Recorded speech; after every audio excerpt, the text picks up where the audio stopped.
எப்பவுமே இட்லி மீந்து போச்சுனா நம்ம உப்புமா செய்து சாப்பிடுவோம். அந்த மாதிரி இல்லாம கொஞ்சம் வித்தியாசமா இந்த மாதிரி செய்து கொடுத்து பாருங்க. முக்கியமா குழந்தைங்க ரொம்பவே விரும்பி சாப்பிடுவாங்க. ரொம்பவே டேஸ்டா இருக்கும். இது இப்ப நம்ம எப்படி செய்யறதுன்னு பார்க்கலாம். வெல்கம் டு டுடே சமையல். அதுக்கு நான் இன்னைக்கு இந்த சைஸ்ல இருக்கக்கூடிய இட்லி 4 போல எடுத்திருக்கேன். இப்போ இத முதல்ல நம்ம 3ஆ வெட்டிக்கலாம். அடுத்ததா மறுபடியும் இந்த பக்கம் திருப்பிட்டு 3ஆ வெட்டிக்கலாம். இந்த மாதிரி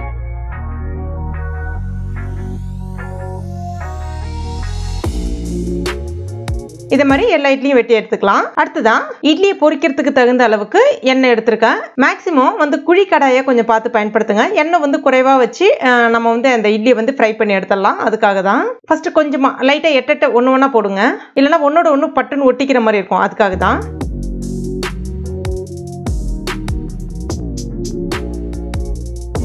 போட்டுட்டு லைட்டா கலந்து விட்டுங்க.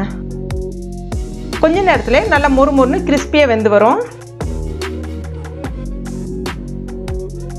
அவ்வளவுதான். நல்லா வடிகட்டிட்டு எடுத்துக்கலாம்.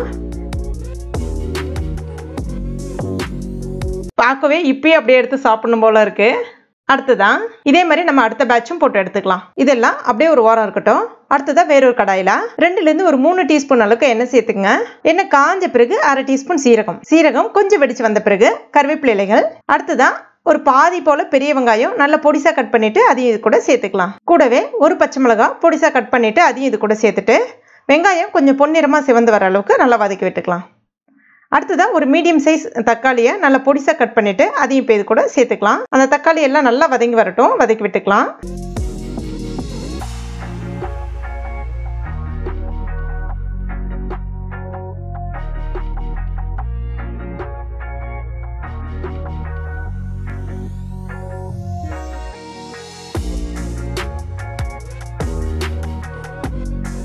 இப்போ பாருங்க நல்லா வதங்கி வந்துடுச்சு.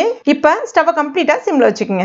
1 டீஸ்பூன் மிளகாய் பொடி, 1 டீஸ்பூன் தனியா பொடி, அதாவது கொத்தமல்லி பொடி, 1 டீஸ்பூன் சோயா சாஸ் சேர்த்துட்டு நல்லா கலந்து விட்டுங்க. இப்போ இந்த மசாலாக்கு தகுந்த அளவுக்கு மட்டும் உப்பு சேர்த்துங்க. ஏற்கனவே இட்லியில வந்து உப்பு இருக்கும். அதனால இந்த மசாலாக்கு தகுந்த அளவுக்கு உப்பு சேர்த்துட்டு ஒரு முறை கலந்து விட்டுங்க. இப்போ நம்ம ஃப்ரை பண்ணி வச்சிருக்க இட்லி சேர்த்துடலாம். சேர்த்துட்டு எல்லாத்தையும் நல்லா ஒரு தடவை கலந்துட்டு ஒரு 2 நிமிஷம் மட்டும் நல்லா கலந்து விட்டுங்க.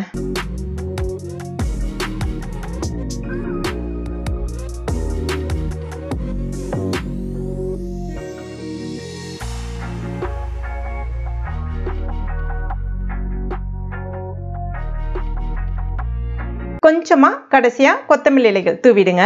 அவ்வளவுதான். பார்க்கவே சூப்பரான ஒரு இட்லி மஞ்சூரியன் ரெடி ஆயிடுச்சு. ரொம்ப ரொம்ப டேஸ்டா இருக்கும். நீங்க ஒரு முறை ட்ரை பண்ணி பாருங்க. அவ்வளோ ஒரு டேஸ்டா இருக்கும்.